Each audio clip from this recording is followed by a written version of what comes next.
2 weeks ago. Washington on the highest of alerts.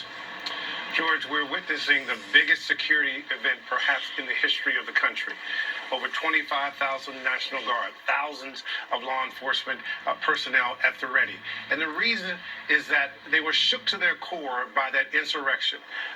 Law enforcement officials I've been talking to say they still can't believe the level of people and the amount of people and the anger and the heat that they brought on that Capitol. They were stunned by it. And we got new details yesterday, George, about a conspiracy among some of the members who took over the Capitol, that they talked about trying to trap members of Congress in the tunnels below the Capitol and to, quote, turn on the gas. So law enforcement is reacting in the way that they are because of the horror that they saw a couple weeks ago, George.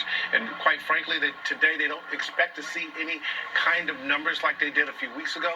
They are concerned about armed people showing up, perhaps to try something, simply because there's so many people so angry about believing the lie that the election was stolen, George. Only 2 protests of fewer than 100 people each have been authorized for Washington, D.C. today as we see the helicopters approach. Martha Raddatz, you were out there with the crowds 2 weeks ago. It was a menacing moment, quite different this morning with those 25,000 National Guard troops spread out across Washington.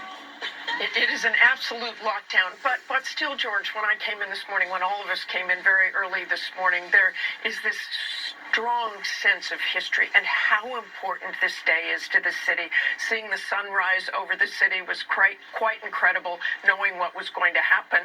And watching those helicopters now head for JBA, I am thinking of that letter that David Muir was talking about that President Trump showed him. And one of the things in that letter that he said was, we are just temporary occupants of this office that makes us guardians of those democratic institutions and traditions like rule of law, separation of powers, equal protection, and civil liberties.